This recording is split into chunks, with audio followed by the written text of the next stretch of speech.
Hello, everybody. Welcome. Oh, we're going all right. Going. Welcome We're to rolling. what? We're the Meadville Podcast. I was getting there, but you kept talking.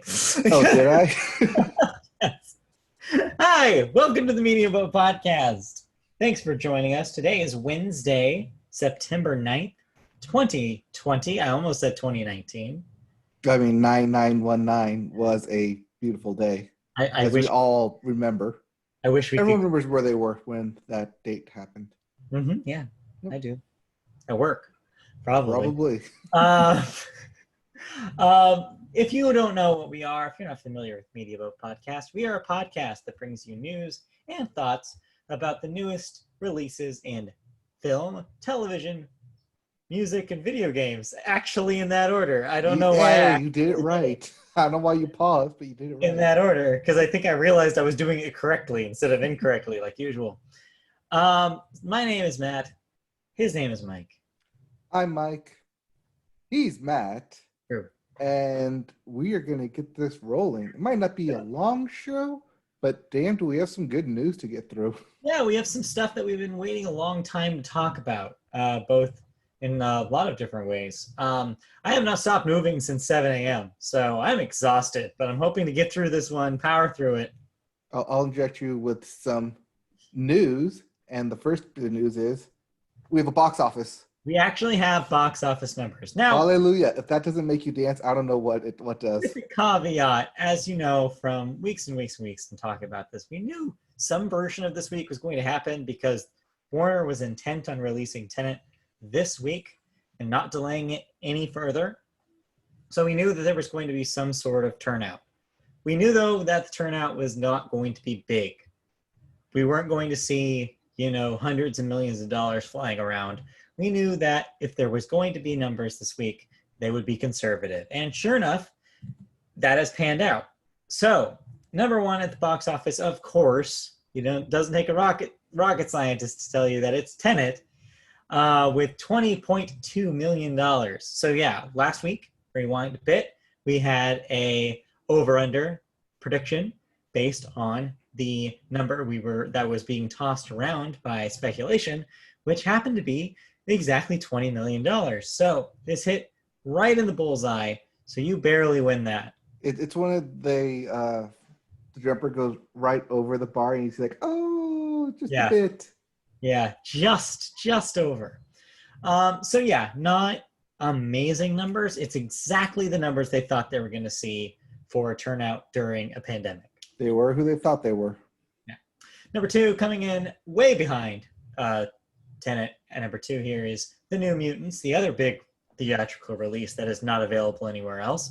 And that made $3 million in its second proper weekend in theaters, with $11.7 million total domestic. Right. It usually, we would have been counting this as the number one film. Yeah. But it literally had zero competition. So right. Apples and oranges.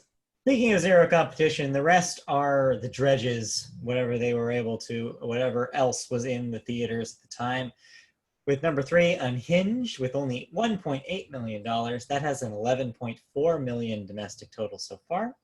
Number four, the also available on digital, so why go out and see it, Bill and Ted Face the Music, which I talked about 2 weeks ago, which made $770,000. That's at $2.2 million for theatrical release domestically. And lastly, number five, SpongeBob the Movie Sponge on the Run, which I didn't even realize was still getting a theatrical release. Made $345,000. That's sitting at 3.3 total for its theatrical run, which I think maybe has been 3 or 4 weeks. Yeah. Now, we won't probably keep this up because no studio release will be happening for the rest of the month. I mean, nothing's going to pass Tenet at 20 million, even if it did. Right. And even as Tenet drops and theaters reopen, movie studios are not distributing any proper film until, hey, what do you know? Wonder Woman again, or Warner Brothers again. Warner Brothers again is planning on releasing Wonder Woman 1984 on October 2nd. So that'll be our next check-in moment to see how well that performs. We could be in a very, very different world on October 2nd, or we could more likely be exactly where we're at now. So we will check back in when that happens. Mm. All right, moving on from that, then we go straight into movie news. And our first story here is about new initiative, a new, I guess, new requirements that will be required for eligibility for the Academy Award for Best Picture. Yeah, they released these new guidelines late last night. And by late, I mean late for West Coast time. It was like 7 o'clock, 8 o'clock at night. Yeah, I saw it on Twitter shortly after that, so that makes sense. But yeah, so it's a part of what they're calling the Academy Aperture 2025 initiative. The Academy has announced that new representation and inclusion standards will be required in order to be eligible in the Best Picture category.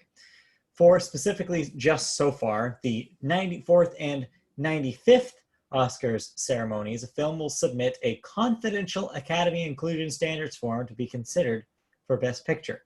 Beginning in 2024, though, for the 96th Oscars, a film submitting for Best Picture will need to meet the inclusion thresholds by meeting 2 of the 4 standards. In case you're wondering what those are.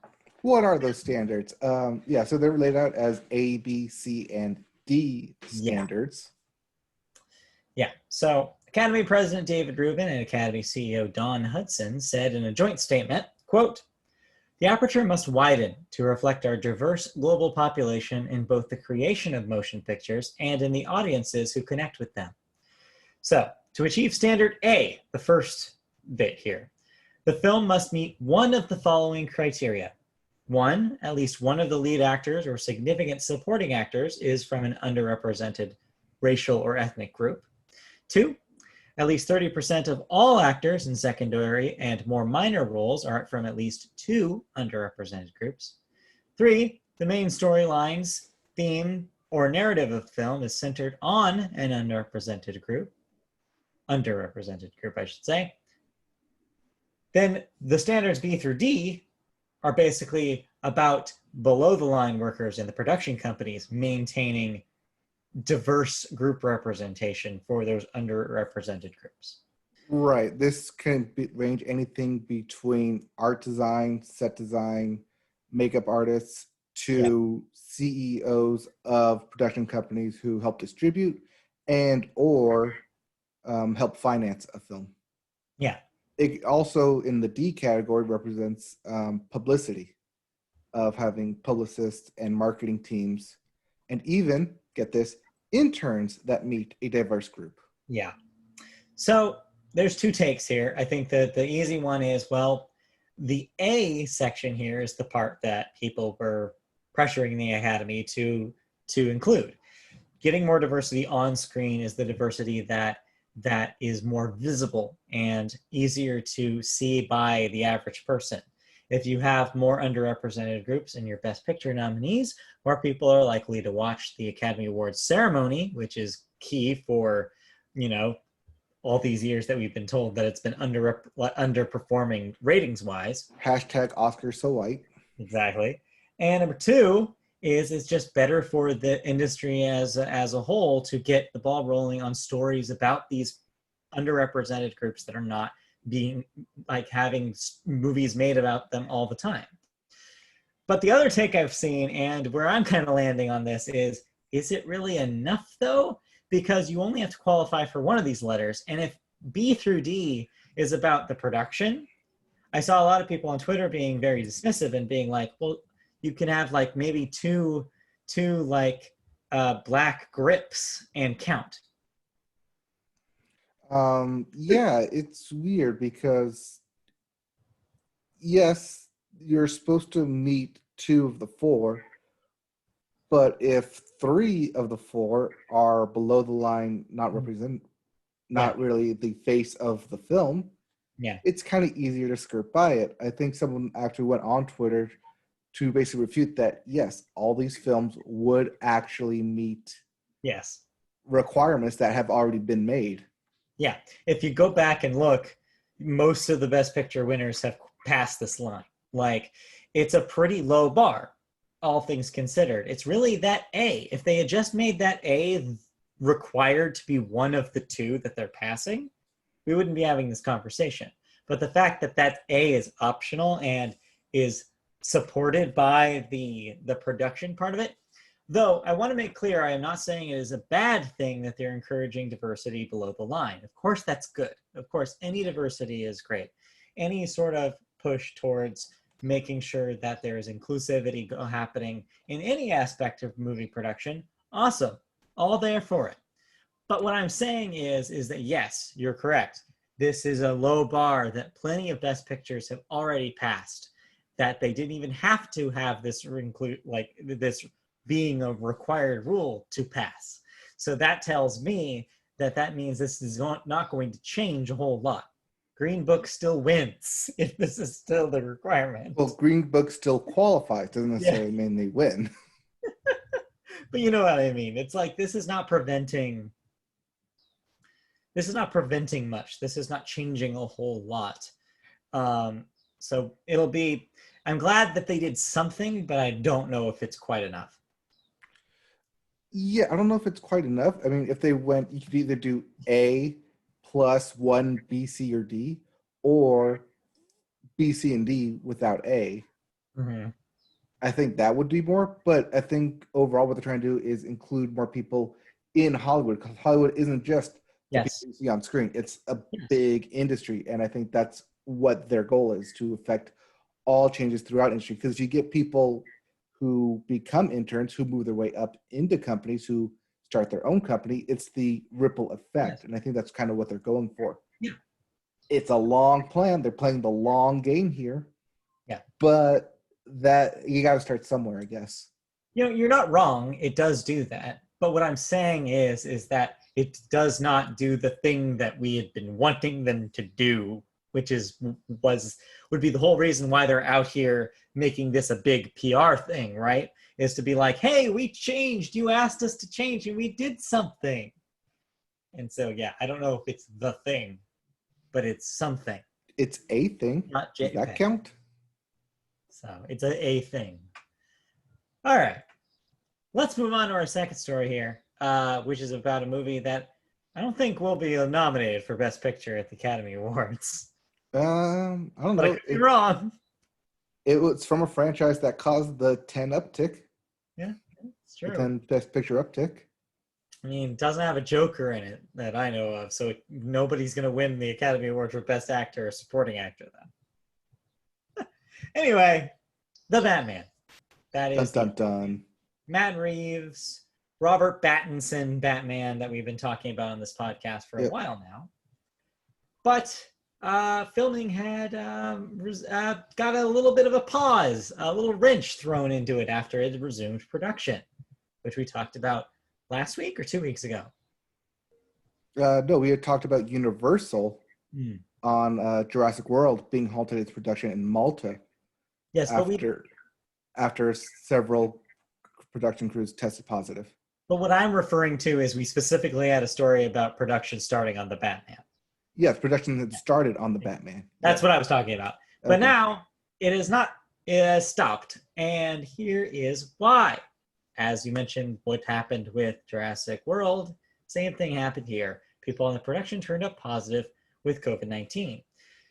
Deadline has confirmed that even the star of the film, Robert Pattinson, is a member of the team who tested positive for the virus, which means you have no Batman, you have no the Batman.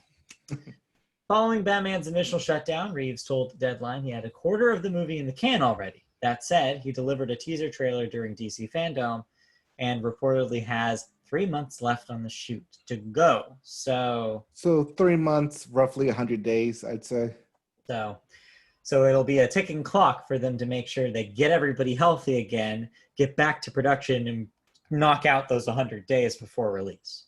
Right, but because this is a Batman film, a lot of it is non-CGI, so you need to have your actors there, especially your lead actor, probably. Thanks to Christopher Nolan, that is a very practical, effecty series now, so they have to do a lot of stuff. Mm-hmm. So We will certainly see what happens. Yep. But from what they've seen or what they've shown with the teaser trailer, it looked pretty good. I mean, if that's what they had for a quarter of a film done, I'm kind of excited to see what they get with the rest of it. Also, this also means that Robert Pattinson needs to get better. Yes. Maybe, possibly, your start of the film needs to get better. Media Boat wishes Robert Pattinson a speedy and healthy recovery for sure. All right. That's it for news this week. Did you see any movies? I watched the animated film Spies in Disguise. Okay. I'm guessing that your thoughts are not like super positive on this because it's not even on the Google Docs. So No, also it was last year's film, I believe. Did that come out last year? Did that come out this year? I thought it was earlier this year. Huh. Hold on. Let me do a quick Google. Yeah, I thought that was last year. But anyways, as you do a quick Google as we determine what year that came out in. That was last year. My bad. So that was last year? Yes. Okay. That's what I thought. So, yeah, it's literally like the most December 25th of like Christmas of last year. So okay. Days away from 2020. So yeah, so last year. Last year. But yeah, that is probably the most kid movie of kid movies I've seen. Yeah. It's Will Smith is animated spy who gets transformed into a pigeon because Tom Holland, as a super geek, doesn't believe in actual violent technology. Uh-huh. So all of his gadgets are non-violent equivalents. Uh-huh. Like a glitter bomb that heightens your endorphins, or a inflatable hug, or like turning people into pigeons because nobody notices pigeons. Right. Yeah. Or turning silly string into super string, so it just freezes you there. Sure. All these non-violent entities in what would normally be a pretty violent film. Because one of the running gags is, where's the explosion? Oh, wait, the kid invented it. Thus, no explosion, but gets the job done in a very non-lethal way. Right. So, underlining subtext, maybe? Maybe. Don't know. Is it entertaining? Is it funny? I was entertained. I thought being as a pigeon lasted for way too long. But it had a heartfelt message that you don't need to be violent to get the job done. Yeah. Also, think outside the box. So it had a positive outcome to it that I enjoyed. Well, in these trying times, I'll take it. I'll take a positive outcome, a happy ending. For it being from Blue Sky Studios, it's one of the better films they've done. Okay. Which is not that high, yeah, but also... but also, like, it's a pretty good family film. Like, emphasis on the family here. Good for young kids? Yeah, definitely good for young kids. So I'll suggest this to my sister for my niece. Yeah. That's about right. Mm-hmm. And I didn't watch anything new this week. We watched Bill and Ted again. So I've seen it twice now. Okay. Does it still hold up? Yeah, it's still good. Okay. All right. I was debating to go see Tenet. Yeah, don't do it. No. But real briefly on that, I was reading an article about someone from, I think, Hollywood Reporter, who took his family and drove down 4 hours to see it in San Diego for the weekend in an AMC theater. And I'm just reading this thing like, you're putting your family at risk here for an article. You're spending them 3 hours in a car just to drive down to San Diego to spend money on this thing. Yep.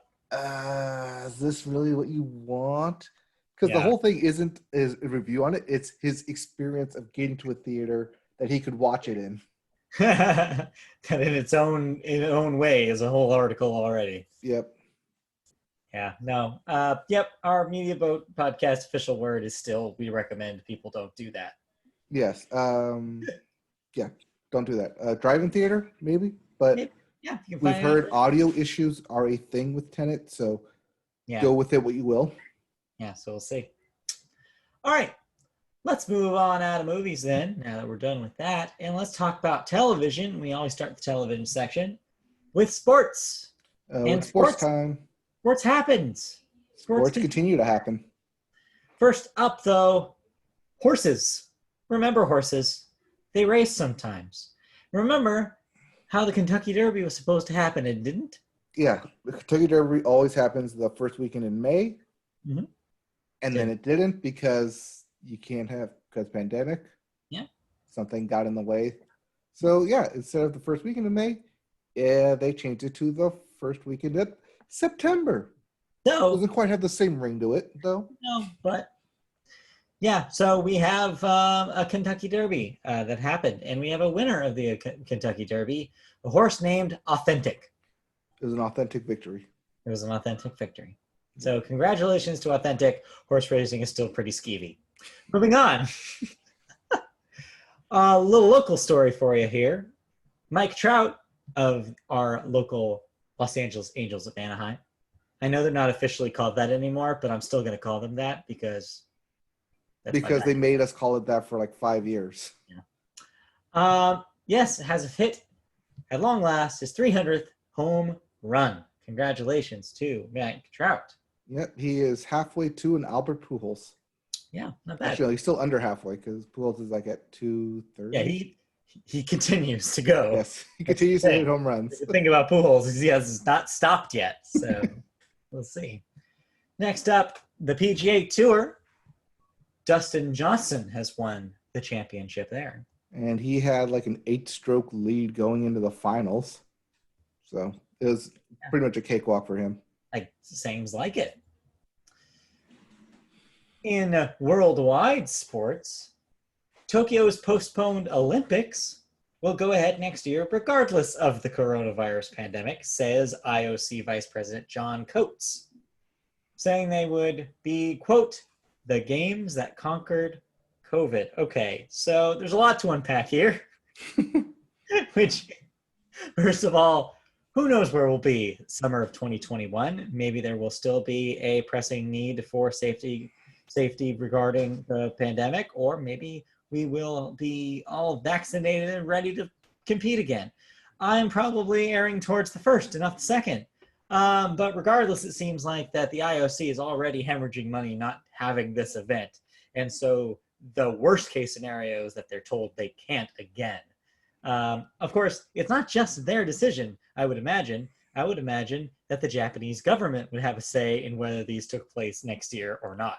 So right, I would because it's taking place in the city of Tokyo. Yes. So probably them and also the country's athletes would have a say in, I don't feel safe competing, or yes, you're making me wait another year. I'm going to train harder now. Yeah. Possibly injure myself. Mm-hmm.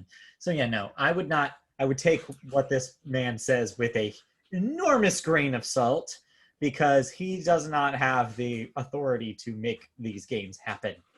Well, they are planning for them to happen in 2021.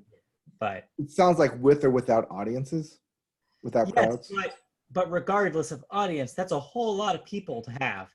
So a whole lot of people just to have an hotel in Olympic Village. What I'm going to say is that's what I was going to say, because it's one thing to have a basketball bubble here in the United States. It's another thing to multiply that basketball bubble to include people and athletes from all sorts of different countries in a single location. Mm-hmm. It's too much of a risk in a time where you're still in a pandemic. Though, like I said, we don't know where we're going to be in come August 2021. So that remains to be seen. So we'll see. Right, but they would have to know probably by May of 2021. Yeah. I would assume probably 5 months prior. Mm-hmm. But that put it at March then. So early. Early 2021 we'll know. We will find out when it happens. Next. The infrastructure is still there, notwithstanding. Next up in racing, the Auto Club Speedway is to be renovated from a 2-mile track to a half-mile short track. Yeah, this is part of the NASCAR's initiative to have more short tracks. Okay. And our local California Speedway the closest thing we have to a speedway, will be converted from 2 miles to a half-mile short track, much like they have in Dover and Bristol. Okay. So they have these already. It's just going to be a super track. It's not going to change anything except for the people watching it. It'll just be really for the drivers. It'll go faster. They'll have longer straightaways and higher banks. Ooh. So it'll eliminate what is a 4 to 5 car wide track that it currently is, and hopefully cut that down so a lot more stuff happens and makes the racing a bit more exciting. Also, I'm more excited about the stands because they'll have them at the end caps. Oh. So I don't have to look left and right and left and right as they go. It's just, up and down, up and down. Yeah. A little better. Yep. All right. Next up in sports. Meanwhile, in basketball, LeBron James now holds the record for the most NBA career playoff wins at 162. Yep. He passed Derek Fisher, who was at 161. And in unfortunate NBA news, Giannis Antetokounmpo and the Bucks have been eliminated from the playoffs, which could also mean the last time we see him in a Bucks uniform. Has he entered free agency this year? Yes. I heard some theories on Twitter about the Warriors possibly picking him up. That's because they picked up Kevin Durant the last time this happened. I've also seen him in a mocked up Miami Heat jersey as they just lost to them. Okay, well, we'll see. And lastly in sports, the thing that you've been waiting all year for. The thing I literally just got done doing. Is a mock draft. That is. I'm sorry, not a mock draft, an actual draft, an 8-man team draft for NFL as fantasy football and thus actual NFL playing begins starting tomorrow. Tomorrow, Thursday night, football will be the inaugural game of the 2020 season. Boom. Already set. Yep. You're all ready for the Rams. We'll see what happens with that. Seemed like there was not that bad of a start. Only a couple of people had from the organization had tested positive from the story we had last week. Yep. So far, it seems like all the players and staff are taking this seriously. Yeah. I want to say baseball scared them straight. Yeah. I've been saying that for the past 5 weeks as the tests for NFL keep getting low to zero. Yeah, I would imagine that they're using baseball as the closest analog because they're not in a bubble. Mm-hmm. Then they definitely know what not to do now. So there will be, I think, 3 or 4 stadiums that will have fans, but they'll be limited.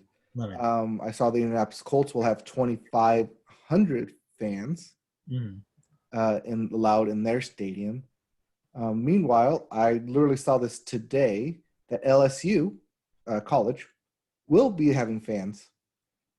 25,000 fans, though. That's scary.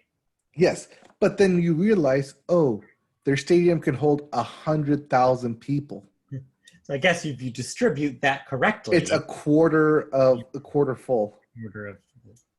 So we'll see what happens. We'll see if they either trench it out or try and keep everyone spread apart. But a quarter full is, if done right, can be well distanced. Yeah.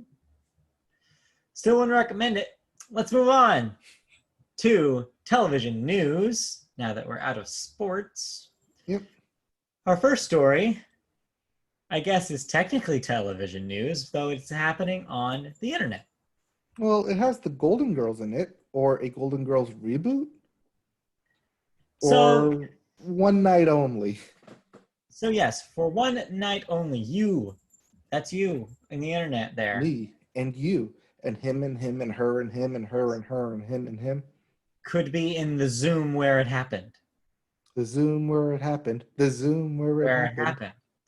So yes, Regina King, Tracee Ellis Ross, Alfre Woodard, and Sana Lathan will be the iconic ladies of the Golden Girls.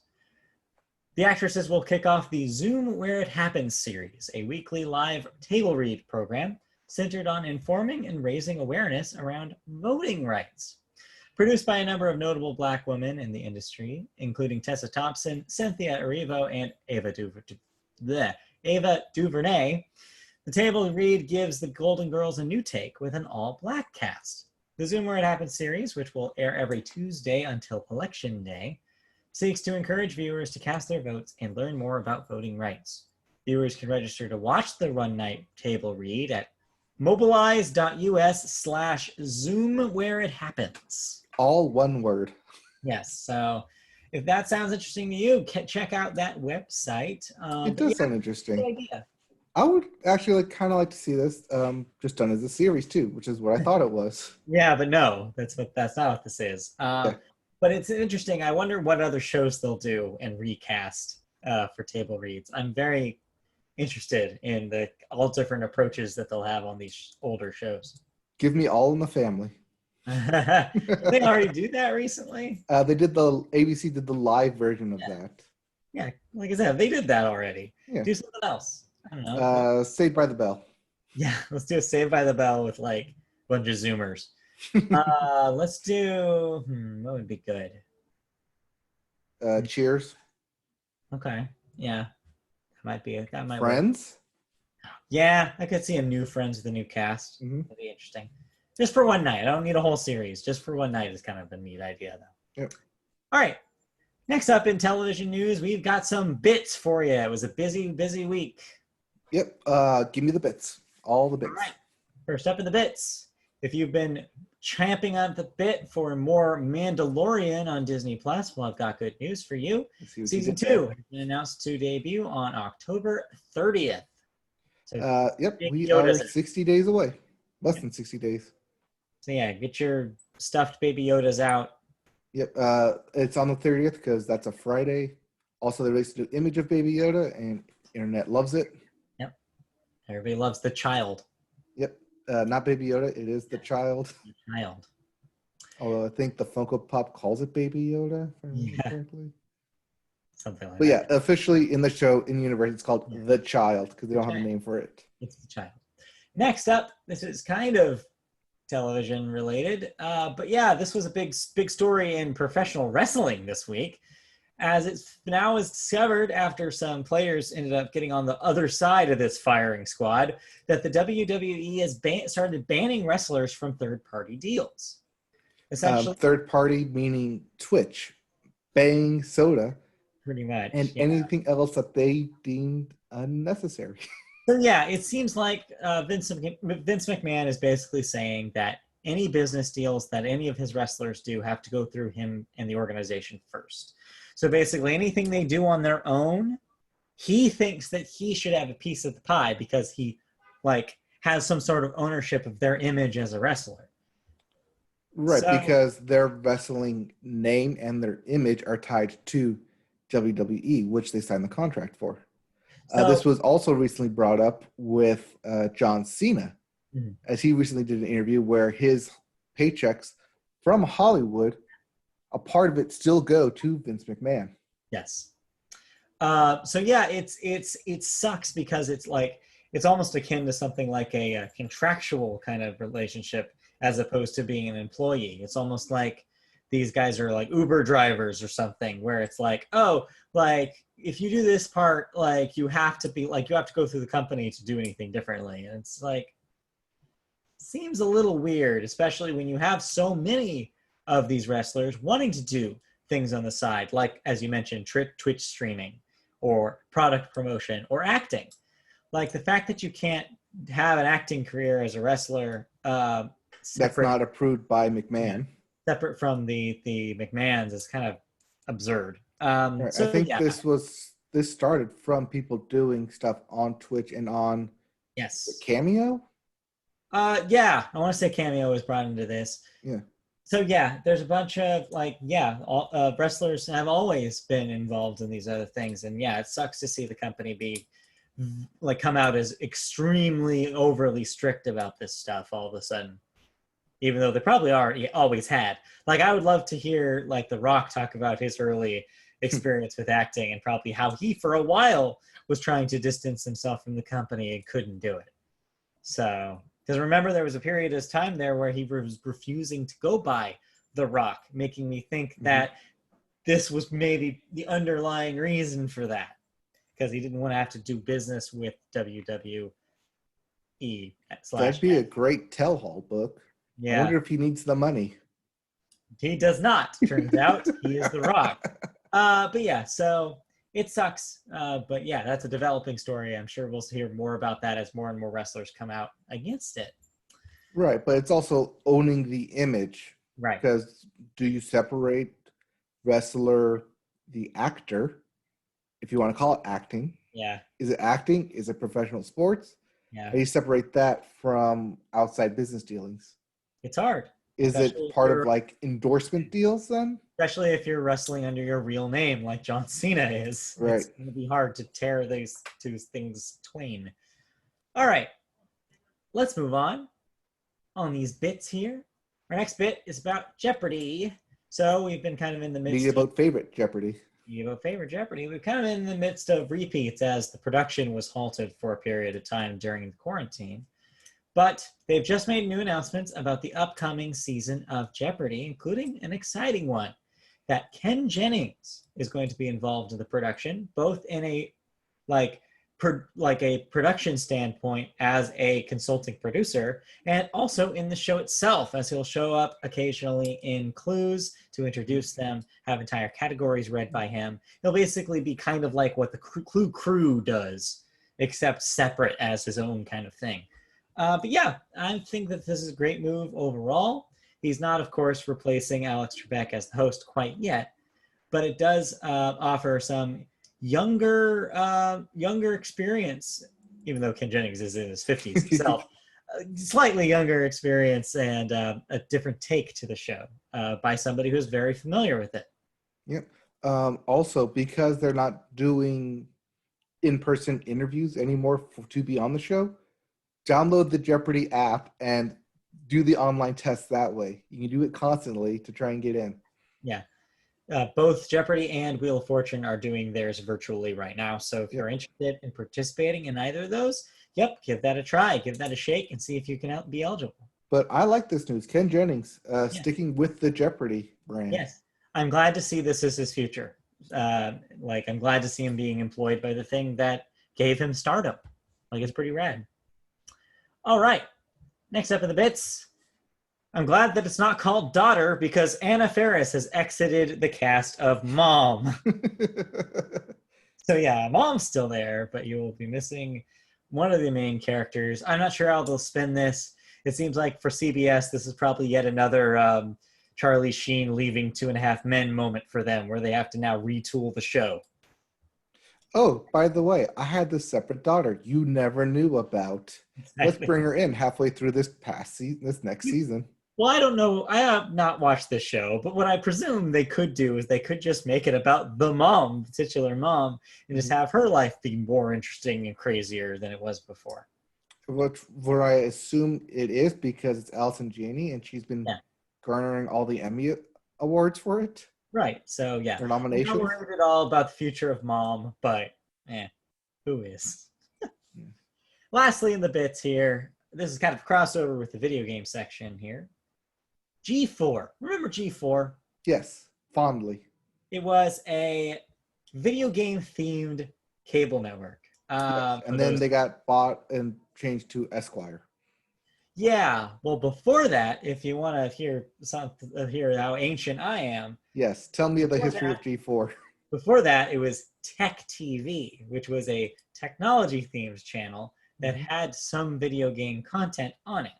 Later, when the tech stuff, I guess, was harder to come by, they rebranded as G4 and switched to a video game format while retaining some of the tech TV shows, including what became X-Play, the tentpole show. It was, way back in the 90s, a television-like version of GameSpot, the website, called GameSpot TV. That eventually became what we know as X-Play. But yeah, so G4, fan favorite. I watched a lot of G4 back in the day, especially X-Play into the 2000s. It's coming back. In what form? We're not exactly sure yet. It doesn't seem like they're making it very clear whether this is going to be a web premise, like a web thing, or an actual network. Nobody really knows.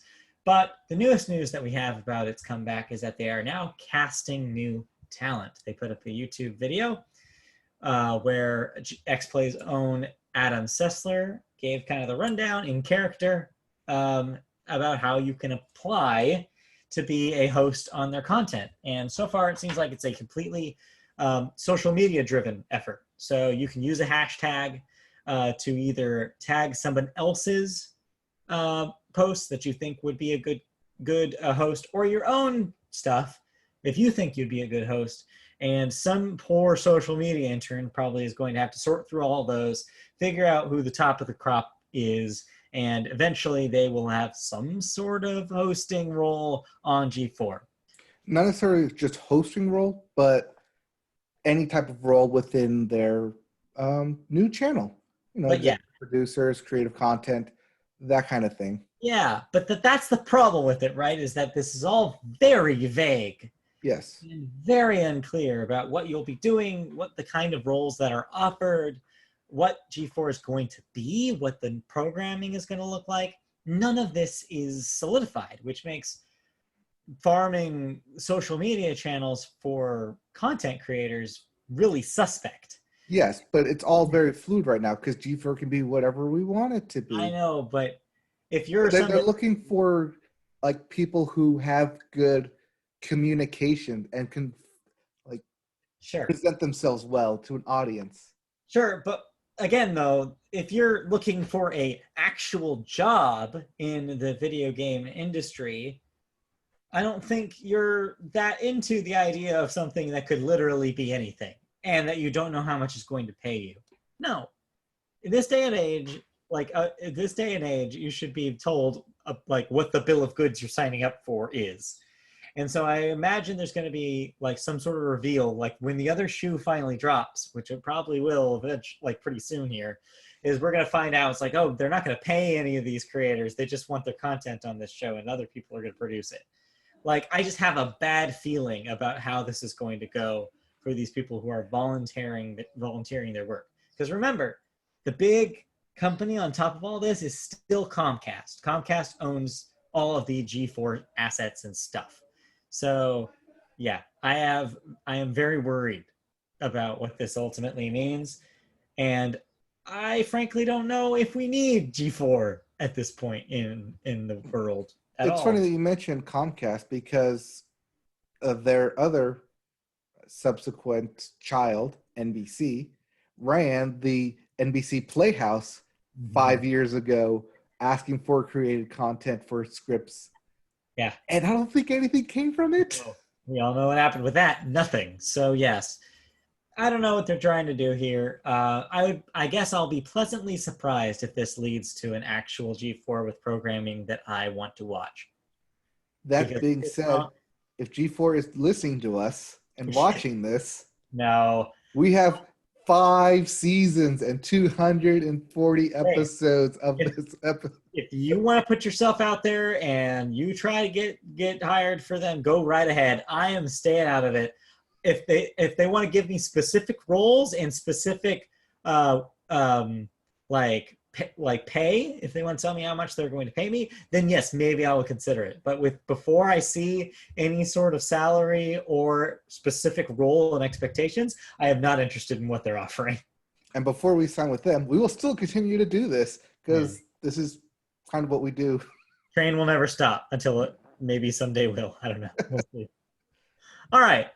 That's it for the bits in television, and that's it for television news. But you watched some television. Oh, I watched some television, all right. You finally got to watch the thing you've been excited about for a few weeks here, which is The Boys. The Boys are back. Say Hard Knocks. No, you've been watching Hard Knocks. No. Yeah, what was the season finale? Time about The Boys. The Boys are back in town. Yeah. Had to do it. Yes, I had to do it. I mean, had to do it. It's literally set up right there in an obvious volleyball spike set. But yeah, The Boys are back, following a very weird season 1 where people didn't know what they were expecting, and now we kind of do, where everyone's an asshole, everyone has their own agendas, and people are being mean. But they did add some new fresh faces like Giancarlo Esposito as the overall head director, who plays that really sly, I know what I'm doing, but also in an evil, but not quite overt evil kind of way. You mean the star of the upcoming Far Cry 6? Giancarlo Esposito? Yes. Yeah. I mean the villain that was in The Mandalorian. Oh, right. Yes. Also Giancarlo Esposito. Getting work. Good for him. Yeah. I mean, he's been getting work for like ages now. But yeah, it's always good to see him pop up. But speaking of things that are good to see pop up, one of Meet About favorites and personal favorite, a surprise Patton Oswalt showed up. Hey! I saw you tweet that, and I liked the tweet. I was like, oh, can't argue with the surprise Patton Oswalt. Yeah, only in voiceover form, but still, genuine surprise to see him. Yeah.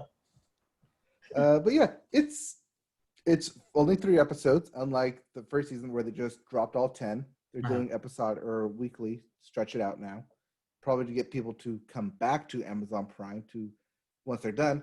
While you're there, browse what else we can watch and stay on the streaming service. Smart. Yeah, it is smart. They also bring a new hero into the 7 called Stormfront, who is a female character. They're kind of pushing the female-led groups within the first 3 episodes here. But she may be even more of a bad apple than what we thought. Because we already have a poo-poo idea of who Homefront is. Homelander is. Yes, Showtime series Homefront. Yes, that's where I got confused there. But yeah, that's interesting, fun, still like it, but also super, super bloody. I did not realize how much blood they had to spare on this thing. Because every episode is just blood here, blood there. Let's throw in some more blood. Oh, bloody, bloody, bloody, bloody blood. Gross. I mean, yeah, sure, it's gross for you, but when it's like, oh, I'm going to slice you in half, clearly there's going to be blood everywhere. Yeah, maybe. I'm going to, like, run into this sea creature. Oh, blood everywhere, guts everywhere. It's all in my hair and face. Ugh. Then again, when you compare that to in season 1, where they literally blew up a man. Yeah, that'll have a lot of blood involved, I would imagine. Yeah. So it does seem like they're amping up the stakes here. The thing that was kept secret and kind of revealed at the end of season 1 is looking to be pushed forward here through in season 2 through Chemical V or Compound V, and I'm very excited to see what happens as the series continues. Okay. So is Doctor, as she's like, hey, we should watch it. It's like, yeah, let's watch it. Still confused, still a little grossed out, but overall, we both still like it. All right, cool. So look forward to more The Boys as it goes on in the coming weeks. Yep, I assume that they'll do the same thing that they did, that Infinity Train did, where it's 10 episodes, but they'll do 3, and then 2. So maybe. All righty, but then you also or 3, and then 1. Something like that, yeah. 3, 9, and then 1. Yeah. Then you also mentioned, speaking of things that had continued to happen, you finished up Hard Knocks Los Angeles. Over. But the good news is that Hard Knocks being over means football's actually happening. Yes, but Hard Knocks being over also means it might be the last Hard Knocks. It's possible, but we'll see. Yes, but then again, we said that like back in 2012. We said that multiple times, yes. Yeah, when it got turned off, then like 3 years later, they just rebooted it. So we maybe look at the same thing here where it'll be 3 years until they start it again and find interesting stories. But yeah, I don't like I understand why they had to do the season the way they did with the pandemic, but I don't like the 2-team concept, and I don't like how they didn't focus in on the rookie players who try and make the team, because that's kind of like the heart and soul, I thought, of what it was. Not, oh, here's how training camp goes and the whole preseason. I want to like follow the players and kind of root for them and see them make it. Yeah. But yeah, the reason they had to do it was because pandemic, because there were no preseason games, so they had to fill that with something. So let's fill it with 2 teams. You get half here and half there, put it together, full episode. Ta-da! stitching works. If they continue this into next year, I wouldn't mind seeing something similar, but done in New York with the Giants and the Jets. It's not bad. It's not a bad idea. Yeah, okay, cool. But yeah, Hard Knocks is still Hard Knocks, still the 5-episode Emmy award-winning show that it is. Even if those Emmys were won 10 years ago. Getting you pumped for actual football now? Yep, because with the end of Hard Knocks comes the beginning of football season. Indeed. So, did you watch anything? No, I did not watch anything. Boo. So let's move on then. Out of television into cancellations and renewals, which is still technically. What am I no longer watching? You are somehow still watching Reno 911 on Quibi because it's getting a second mobile season over there. So. Okay. Somebody's watching Quibi. I thought Quibi was going to be dead, but yeah. Okay. Over on Showtime, they've renewed the Shy, Chicago. Yeah, Chicago for a fourth season. And then to round out our cancellations, we have 3 cancellations that have been a long time coming. First up, the one that the internet is very, very depressed about. Adult Swim has finally canceled Venture Brothers. The Venture Brothers, one of the earliest Adult Swim shows, debuting way, way, way, way back in the yesteryear of 2002. Finally over. It only had 7 seasons, even though technically that spans 17 years. Yes. Because they would do a thing where there would be just nothing for years, and then they would renew it finally, and then there would be new episodes randomly. As recent as 2018, there were new episodes of this show. Yep. But that's one last season of 2018 focused on a superhero angle. Yeah. As it rolled with the modern times. So yeah, ultimately, I guess Adult Swim and Cartoon Network Productions just decided it was done, that it had run its course, and that they needed to move over production things for other shows. So yes, long-running shows finally over, but yeah, the internet is already upset. Seems like reaction to that reaction, that Cartoon Network Studios has made oblique references to maybe trying to revive it in some sort of fashion. Maybe it be shorts every once in a while or something like that. Now with HBO Max, there is some freedom that if they did want to do some sort of variant on the Venture Brothers concept, they could do it there. So we'll see. They'll do a 3-movie deal, which would be separated into different seasons. This is not Futurama. Damn it. Why? Yes, it is. It is exactly like Futurama. You're describing Futurama is what you're describing right now. I know what I'm describing. I just wanted to describe it without saying Futurama. Anyway. Because it worked. But believe it or not, that's not the only long-running show that was canceled this week. We also had canceled. 7 seasons is long-running. 17 years is long-running, if you ask me. We also had a cancellation of, after 20 seasons, of Keeping Up with the Kardashians. Yes, E has finally pulled the plug on it. I mean, how many more stories do you have? Unless you make the stories just about Kendall and Kylie, like how do you find an audience for that anymore? But Courtney and Chloe already took Miami. They took it. We don't know where they took it, but they took it somewhere. They took it wherever the Jersey Shore people went. And Kim is unfortunately stuck on a compound with Kanye West for the rest of her life. So that's not a story. Well, at least she's got the gospel music There's of that. Kanye West. It's all that's left, really. But yeah, so Keeping Up with the Kardashians finally gone, but there's so many similar shows on E still that you're not missing out on much. Ryan Seacrest is still rich. That's all you need to know about that. Yes, the Ryan Seacrest produced shows. Yeah. Continue. Then lastly, somehow the craziest one in my opinion out of these 3, because I didn't know it would ever die, which is fitting since it's a show about zombies. The Walking Dead has finally been canceled on AMC. Not to be confused with Fear the Walking Dead, yes, which was already canceled, which was already a spinoff, which was canceled before the main show. The original The Walking Dead finally canceled after 11 miserable seasons. It will end with a 24-episode season finale that will take shape over 2 years. So technically it's a full another season, but they're going to stretch it out. Right, and it's 24 episodes over 2 years, which will end in about 2022, and just in time for the announced, maybe greenlit, I'm not quite sure, spin-off featuring, what's the guy's name? 2 characters? Oh, I thought it was 2 characters. Reeves? Norman Reedus? Yes. Of Death Stranding fame? Yes, I believe he gets the spin-off with one other character. Good old Norman's Reedus. Which, if that is a spoiler, he may survive. Yeah. Or it's a spoiler that it's a prequel because he has not survived. I don't know. I'm not keeping up with the show. Knows? I knew he was on that show, so that's all I know. All right, that's it for cancellations and renewals. We have one death real quick.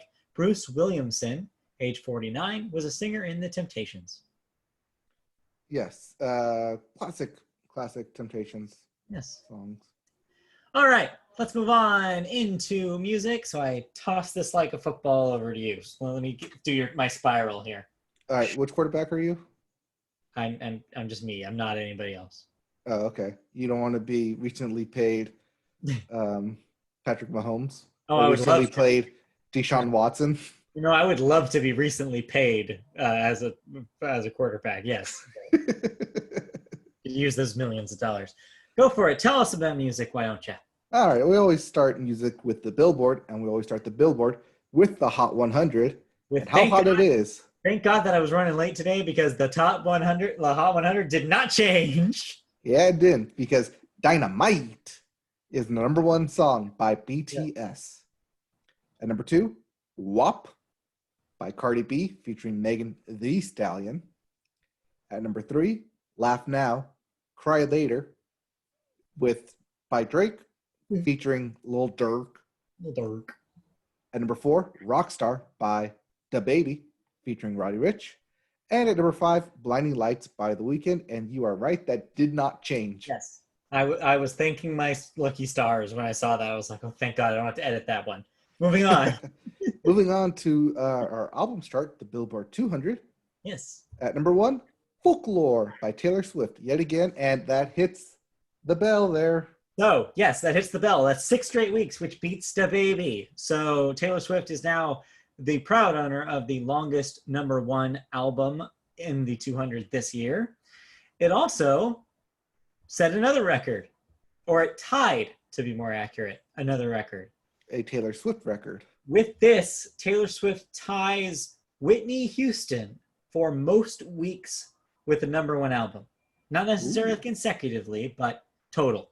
I believe that number is 46. So Whitney and Taylor both have the record for 46 weeks at number 1 at some point. And next week, it may or may not happen? May or may not beat her, so we'll see. All right. Number 2, we have Shoot for the Stars, Aim for the Moon by Pop Smoke. At number 3, Legends Never Die by Juice WRLD. At number 4, S&M 2 by Metallica. And San Francisco Symphony. Yeah, I guess they've done this before, seeing as that this is a 2. Yes. Very strange. I believe we talked about this when S&M 1 came out. Maybe. And lastly, debuting at number 5, Smile by Katy Perry. Yeah, not even close to number 1. Nope. No new releases this week. Or there are. What did I do with them? Are they under the news? Yeah, they're under the news. I knew I did them. There they are. There they are. So, if you didn't like any of those albums, we have new releases. What am I listening to this week? I don't know what you're listening to, but here are the new releases. Okay. We have The Universal Want by Doves. We have Ballerini by Kelsey Ballerini. My understanding is this is an acoustic record.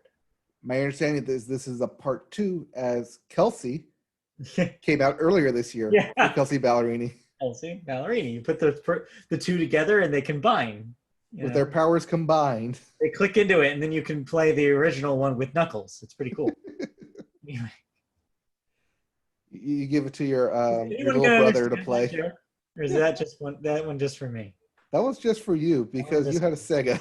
Just for me. I didn't have a Sega. I just know that. Anyway. You just know that. I just know things. We read news and we know things. Yes. That's two things we do. Yep. And live. And live. Yeah. No, Media Boat Podcast only reads news, knows things, and lie. Anyways, we also have We Are Chaos by Marilyn Manson.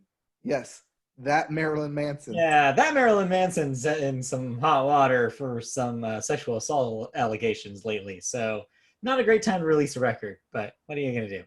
Could be chaos. Yeah. We also have Medium Rarities by Mastodon. Mm-hmm. That's a name I haven't heard in a long time. Mastodon. American Head by The Flaming Lips. Also another name you haven't heard in a while. Yep. And lastly, Generations by Will Butler. Yep. Butler? I barely know her. Ha ha ha. Moving on to news. Will Butler is a member of Arcade Fire and also brother of Win Butler, who is the singer from Arcade Fire. Just FYI. So a solo project. Yeah, this is his second solo record. All right. Moving on into music news. News. We'll start with Travis Scott. You hungry? Oh, I am, because Travis Scott has added another major milestone to his resume with his own Mickey D's. That's right, McDonald's. Yes, that's why I asked if you were hungry, because this story is about McDonald's. Yes, and you know I love food. The last celebrity to have his name on a meal at the fast food chain was Michael Jordan, whose McJordan burger launched back in 1992. The Houston rapper personally ushered in the Travis Scott meal at McDonald's in Downey, California on September 8th. The franchise's restaurants around the U.S. will also carry the $6 menu item, as advertised in a national campaign featuring Scott as an action figure.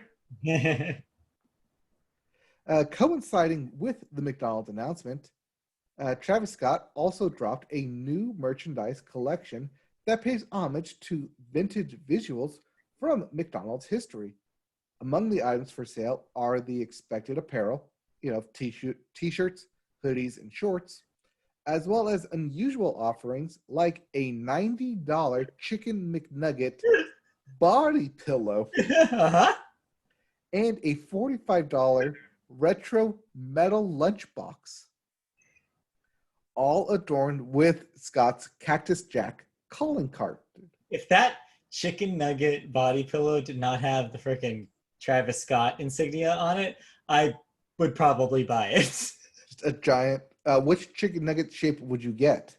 Oh, well, it's got to be the weird one, the weird kind of bulbous one. I haven't seen this. It might not be, but that's how I imagine it. Oh, you don't want the boot one? Oh, maybe I am thinking of the boot one then. It's got kind of like, it kind of looks like a boot because it's got kind of bulging. Yeah, there are 6 distinct Chicken McNuggets shapes, according to McDonald's. Theoretically, I don't know. They all look the same to me. They all taste the same. They all taste the same, really. All look the same in my stomach, let me tell you. Yep. But yeah, besides making this hungry, the story is just funny, which is why I included It's hilarious.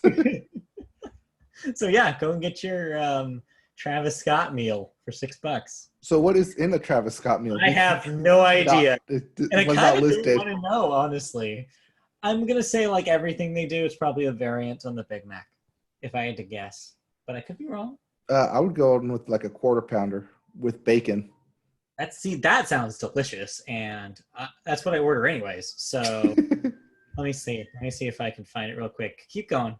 All right. Well, as you search for your next dinner, we have more music news, including a recap from 2 weeks ago. Or was it last week? The iHeartRadio Awards. Yes. Yep. With the in-person award ceremony canceled due to the pandemic, shocker, iHeartRadio unveiled its music award winners over the weekend, which included Billie Eilish for Female Artist of the Year, as well as 2 other awards. Lizzo for Song of the Year, which was Truth Hurts, because they're still counting that as last year.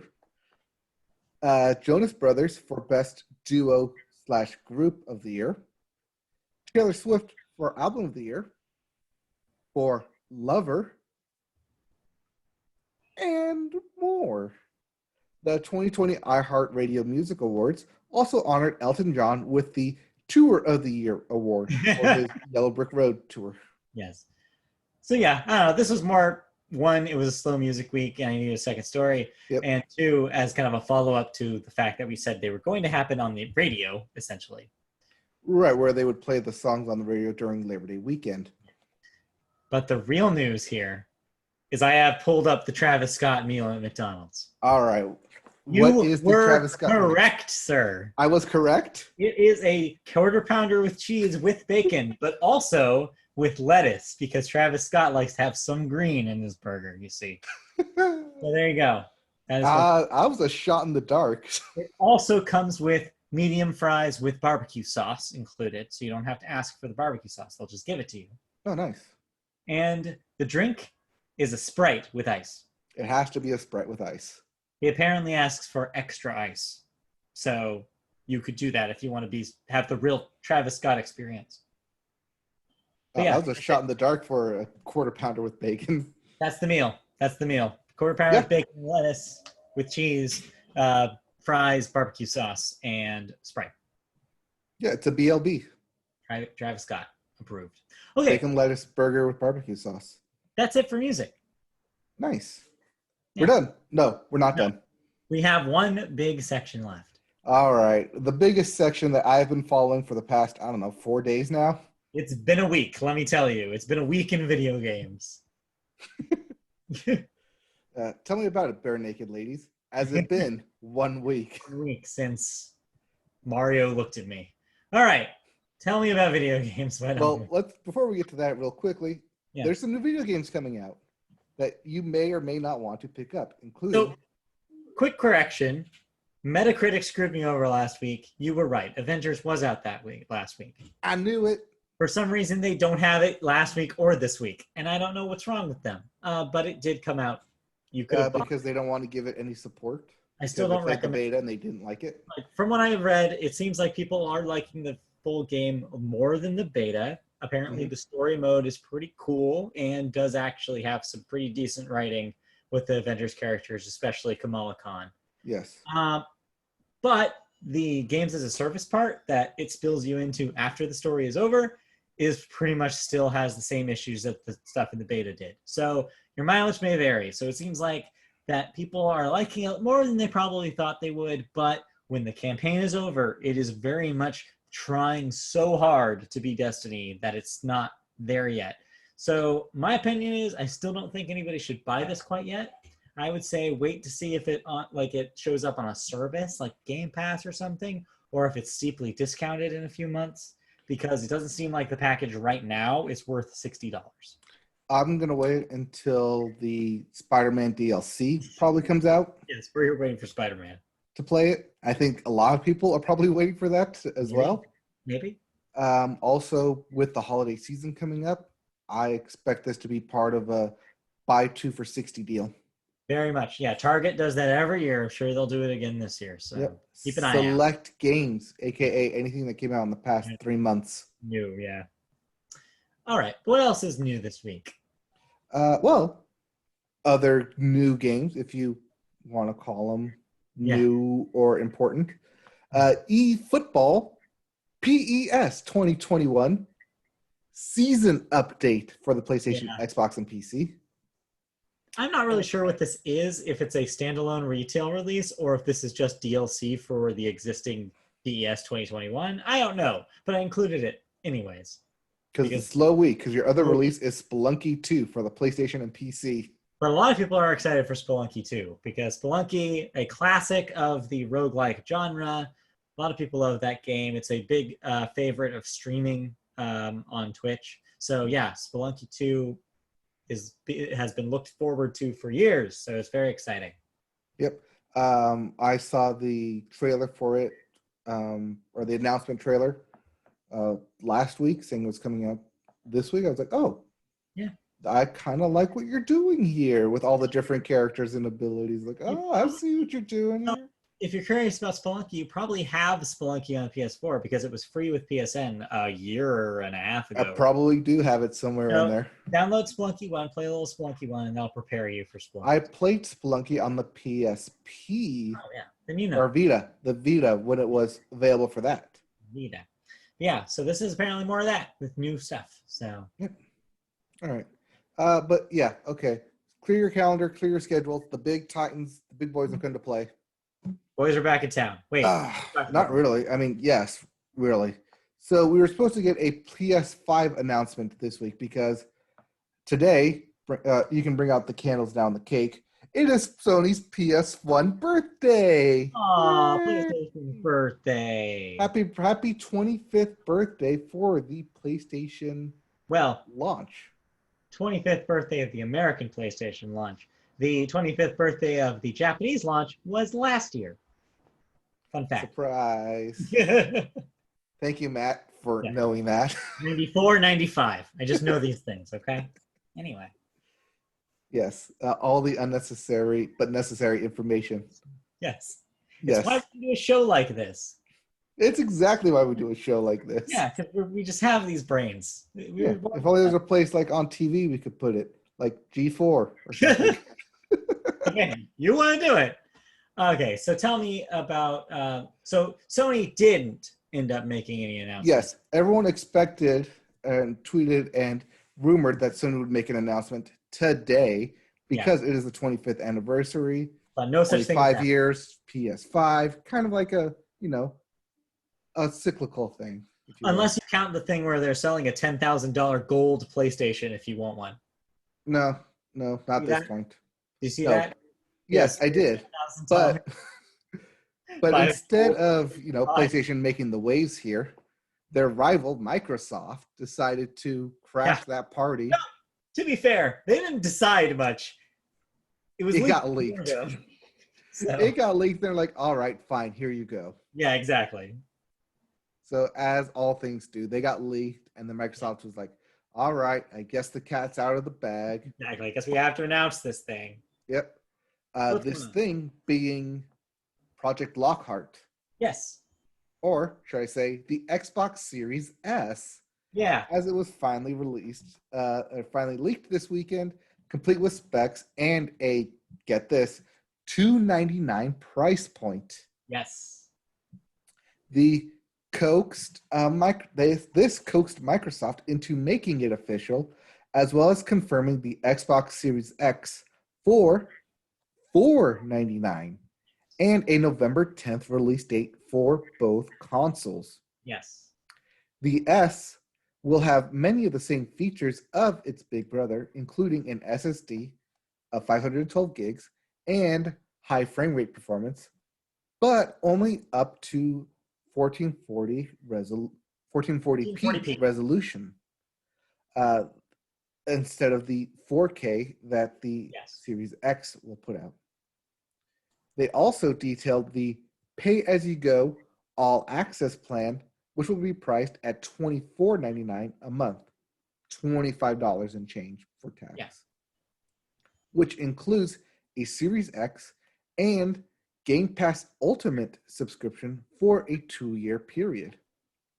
Lastly, a new partnership with EA will soon allow Game Pass Ultimate subscribers access to EA Play's library starting next month. Yeah. So this is a lot of information that they kind of all dropped at once. The basics here is that, the Series S is real, and it's surprisingly powerful. They want this thing to be as close to the Series X as possible, but made for people who aren't ready to upgrade to full 4K yet. Seems like this box is here for people who still have 1080p televisions, that want an entry point into the next generation, but don't have a reason to pay $500 on the box that does things that they can't even do on their TV anyways. This is incredibly smart, especially launching at $300, because that is going to look crazy when you compare it to its competition. This puts it at price parity with the Nintendo Switch, a console that does not have even close to 4K resolutions and can't even think about the kind of games that this thing will run. Pairing this with the Xbox Ultimate Game Pass, or I guess it's not no longer the Xbox Ultimate, it's just Game Pass Ultimate. Yeah, Game Pass Ultimate. Gives you access to hundreds of games on launch, as well as new releases day one for 2 years if you do it by the $25 subscription plan.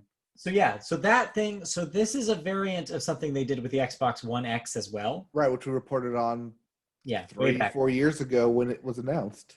And it's extremely lucrative. It's an extremely lucrative idea. The catch, though, for all of this, though, is that you have to want a new box. And Microsoft, the half of this that we've been talking about for the last few weeks is, have they really made an argument for why you need any of these things? No, not really. So while this is a fantastic price for a fantastic box that's going to be able to be capable of a lot of things, and the Series X, which is going to be capable of way more, also pretty reasonable for getting under 600 is a miracle for that thing. So the problem is that what are the new games? Halo's been delayed. It's basically all the old stuff and the third-party stuff. That's it. There's no real reason to recommend anybody buy this. But once there are games, they've made a couple of really great boxes. That'll be great. It's just that in order for this to matter and for me to get excited about it, it has to have things it plays. Right, but seeing as if I'm just going to get one thing, I mean, essentially the Xbox Series S becomes what we always wanted it to be, and what I think Microsoft wanted to be, which is a Game Pass subscription platform. Yes. That's also crucially, we should mention that is pretty much all it is, because it does not have an optical drive. Mm-hmm. It is completely digital. Another thing that people brought up that could be a potential issue with this thing, though, is that a 512 gig SSD is going to fill up pretty quickly with modern games. People are quick to point out that Modern Warfare keeps adding on new packs. It's blossomed to a 200 gig plus game install at this point on console. Right. Even Madden, when it just came out, had a 60 gig install. Yeah. Destiny 2 is 92 gigs. These games are huge. So 512 is going to go like this. And because it's their proprietary SSD, you can't, like you did with the Xbox One, just plug in a USB external drive. Now, the Series X does give you the option to add external storage. But you have to buy Microsoft's special proprietary plugins to do it if you want the SSD experience. So there's a lot to consider here. And so while it made a big splash and it does look really good on paper, all of this, there's a lot of things to consider. And so you're almost going to get to the point where you're going to need a spreadsheet to really figure out which of these boxes you need, which of these boxes you're going to want, what plays what, how you expand what. It's going to be complicated. It's going to be a complicated holiday season. The one thing, though, Microsoft did do correctly, though, is remember back when we reported that they were ending production on the Xbox Series or the Xbox One X. I did it. Yep.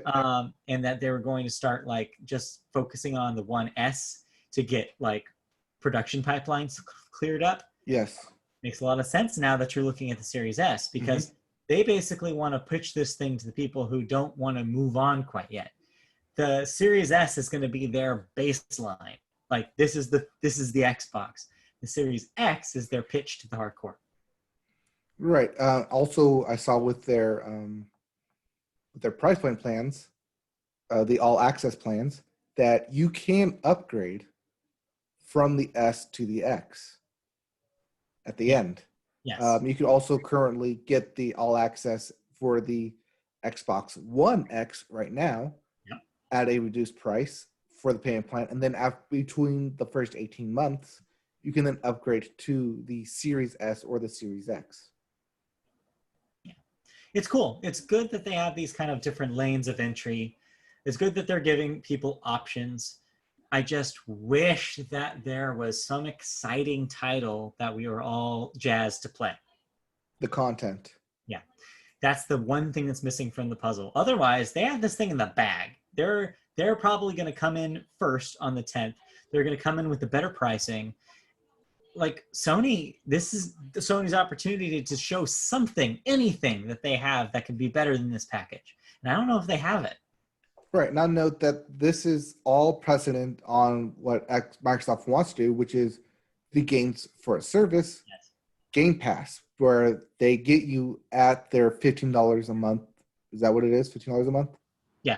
Price point every month. So you continuously pay for that. And so it's not paying $60 a game. It's paying 15 times 60 at that point for $300 over 5 years.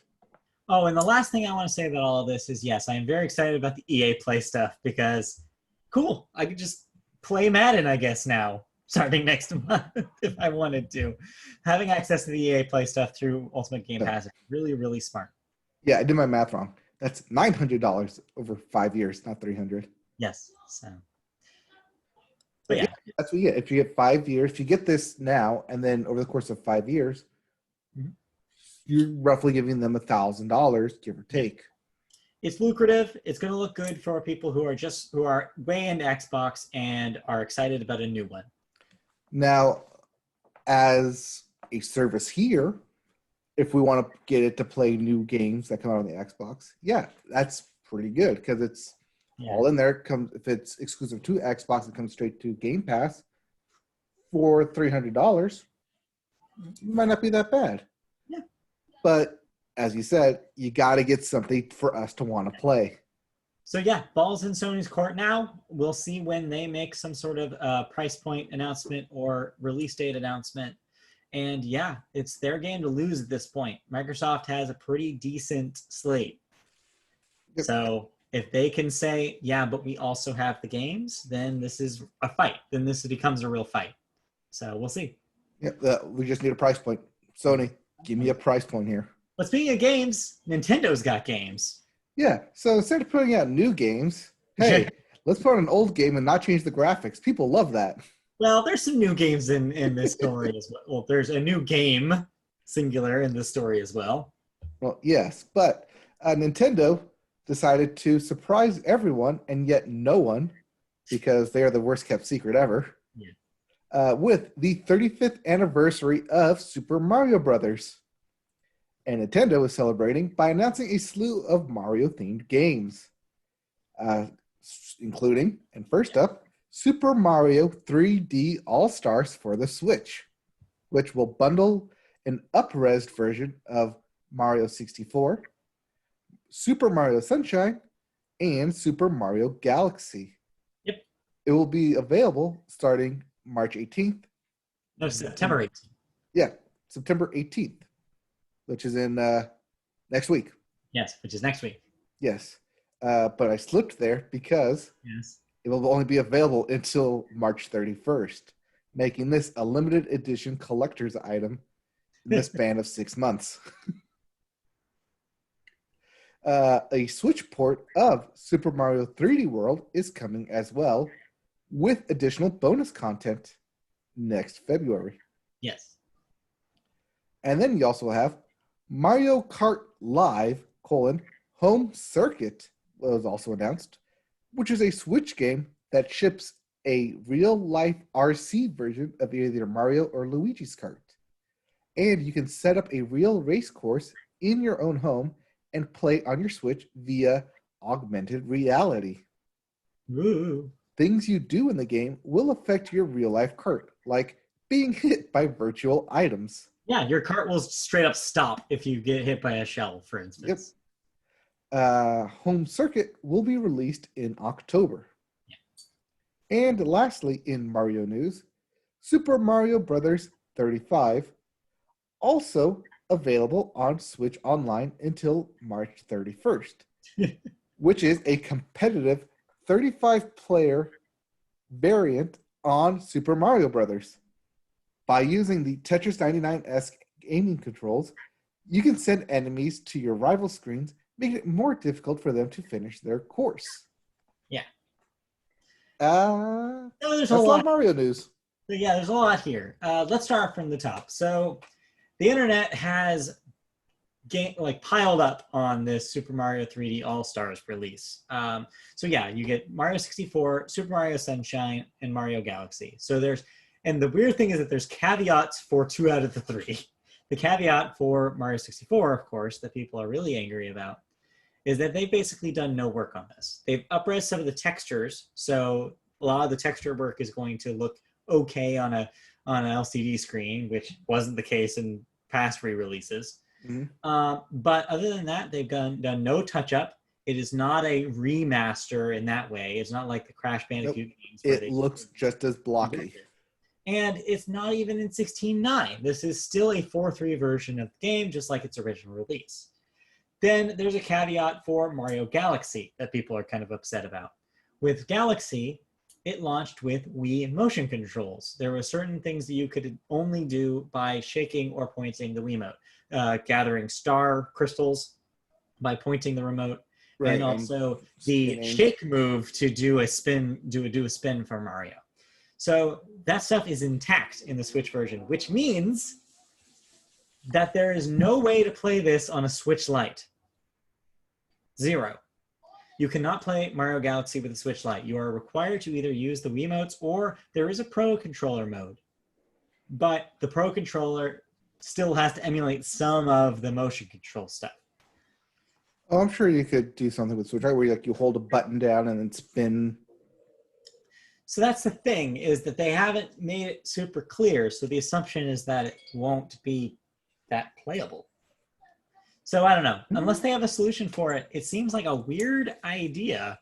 And then Mario Sunshine, well, its caveat is that it's Mario Sunshine. So. Oh, I'm sorry. Is Mario Sunshine not good enough for you?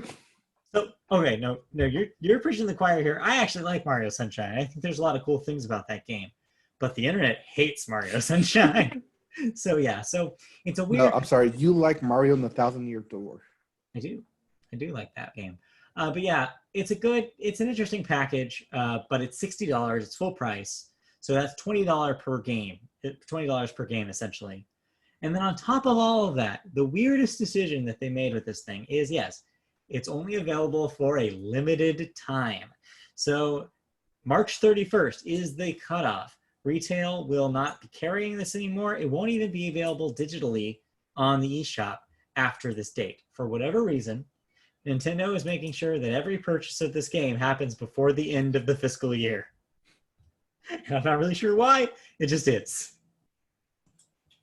Bump those numbers up? I guess.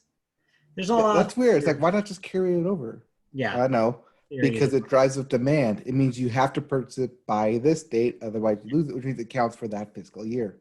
So I'm not letting any of those, like all those complaints are 100% valid. I agree with all the people who are maybe doubting that this is a good package and worth the $60, and especially considering the weird timed exclusivity. That being said, I pre-ordered this day one because I love Mario 64. And yes, all that's valid, but still, I want to play Mario 64. And right now, I don't have a way to play Mario 64. So I'm going to buy the thing that lets me play Mario 64, right? As someone who has never played any of these Mario games, I have not pre-ordered it. You should. That being said, I'm going to walk into Target and buy it day one, maybe. Yeah, you should check these out because, yeah, I love Mario 64. Actually, no, scratch that. I got an anniversary coming up in like 2 months. I think you'll love it. There you go. But yeah, so they're all 3 good games in different ways, I think. I like Mario 64 better than the other 2 just because it hit me at the right time, you know, as a little 7-year-old just getting into video games. Sunshine's good. Like I said, I think it's a little underrated. I think people give it a hard time because of its difficulty. It is hard. It does have more like difficulty spikes. Like for instance, I've 100%ed Mario 64, but I have not even gotten close to getting even the end of the normal game in Mario Sunshine. Oh, poor baby. And Galaxy's great, but Galaxy is a different kind of game. The levels are more Mhm. compartmentalized. It's not big on exploration. It's a little bit more focused, but it also looks beautiful. It has some really cool mechanics, and it has probably what most people can agree on the best soundtrack of any of the Mario games. So they each And it have, has Rosalina.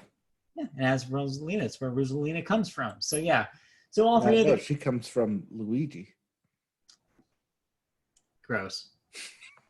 That Um, is a valid theory, and I like it. you just derailed this entire. That just ruined everything. Okay, so let's So go did down the list Rosalina. here. The next Super Mario 3D World. That was a Wii U game. So this is Yes. another instance of Nintendo bringing over something that nobody played on the Wii U to the Switch. This makes sense. I'm surprised to see this next year. I don't know why they don't just put this out in December. But yeah, seeing that it's going to get to a new audience with new content, that's cool. I'm glad they're doing it. Mm-hmm. Perfect. I have nothing to add because Yeah. I didn't play it. Wait, no, Then, I played the 3D Land for the 3DS, which is different from 3D World, which is the Wii U. yeah. Then Mario Kart. You've played a Mario Kart. I've played Mario Kart Deluxe 8 on the Switch, and I Yep. played Mario Kart Kart Go on the mobile when it came out for like 2 months. So this game, does this sound interesting at all to you, or are you just doing what I'm doing, which is I don't have space for this? I don't have space for it. I don't have kids for it. Yeah. But if I have a 5-year-old and I want to play Mario Kart with them in my living room, or more aptly, in my driveway, yeah, it sounds like fun. It's an interesting concept. I think that if the make of the vehicles is good enough to go outside, it could be even better. But yeah, I don't know if a lot of people have enough home space to make this actually a compelling experience like Nintendo thinks they do.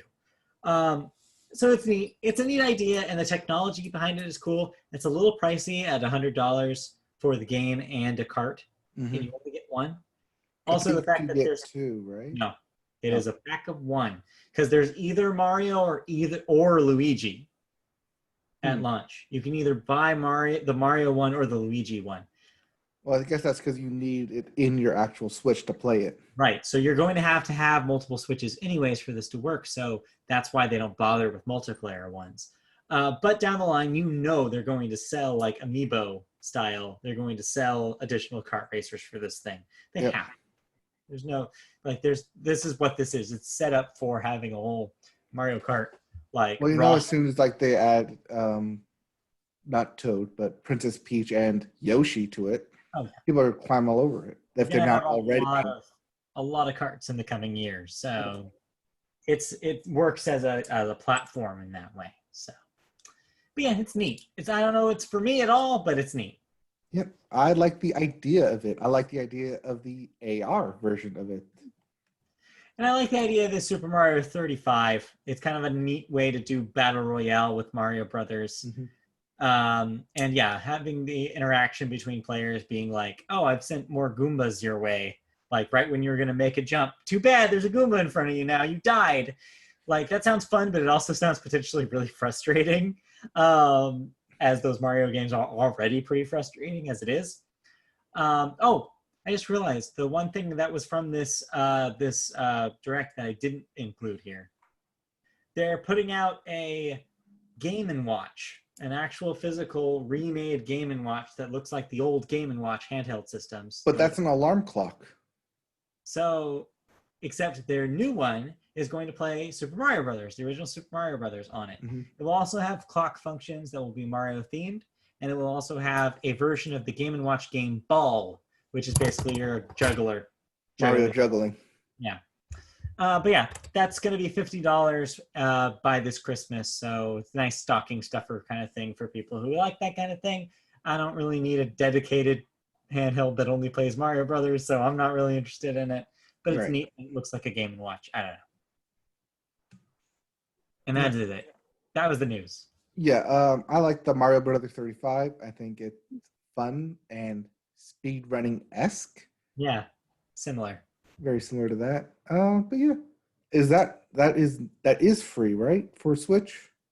That is included with the Switch Online service. So if you already are paying for Nintendo Switch Online, you will get access to Mario Brothers 35, just like Tetris. Right, but that won't be until March 31st. No, that will be until March 31st, just like All Stars. Both of those are available soon, but will stop being available at the end of March. Because exclusive time for 2020 fiscal year. Yes, so something. Because Nintendo. Because Disney Vault. Yeah, because Disney Vault. That's the comparison everyone else is making as well. Yep. All right. That's it. That was all the Nintendo stuff. All right. Did you play anything? Nothing new. No, nothing new. Oh, and they announced the new Hyrule Warriors today. That happened this morning. Yeah. Hyrule Warriors, the Age of Calamity? Yeah. Age of Calamity, because its plot takes place before Breath of the Wild. Like during the Calamity War. Yeah, so if you like that stuff, there's War of Calamity or whatever. That's going to be November, so that's going to be the last, it seems, big Nintendo release for 2020. So That's it. We're done with video games. We know all the big video games that are coming out. That was the last. Until tomorrow when Sony announces its price point. Maybe. We'll see. And then you text me in the morning, this is why we should do shows on Thursday. No, I've given up on them. It's like, even if they say a price point, that's not as big when Microsoft beat them to the point. Right. So, we'll see. We'll see if they do. Okay. And then with that, that'll do it. We're done. We'll do it. With another episode. We're all done. All right. Let's plug away with what we have. Yes, thank you for watching us. Thanks for joining us for the Media Boat Podcast this week. If you want to see us on tape, well, digital tape, on YouTube, we're on YouTube. Search Media Boat Podcast on there. Find our page. You can see all our previous episodes as well as this one. You can see, you can also hear us on podcasts in podcast form, if you're more of a traditionalist, by going to podcast services such as Apple Podcasts and searching Media Boat Podcast there. You can find us on social media. On Twitter, our handle is @MediaBoatCast. On Facebook, we may or may not have a page if you search Media Boat Podcast there. On Twitch.tv, we have occasional streams like you've been doing PGA Tour 2K21. Yes, which I realized that I am too good at that game now and I need to up my difficulty. Oh. But I can't until I finish the tournament. So I'll just keep winning tournaments then. Keep winning. Oh, it so sucks to win constantly. No. No, it doesn't. And then that'll do it.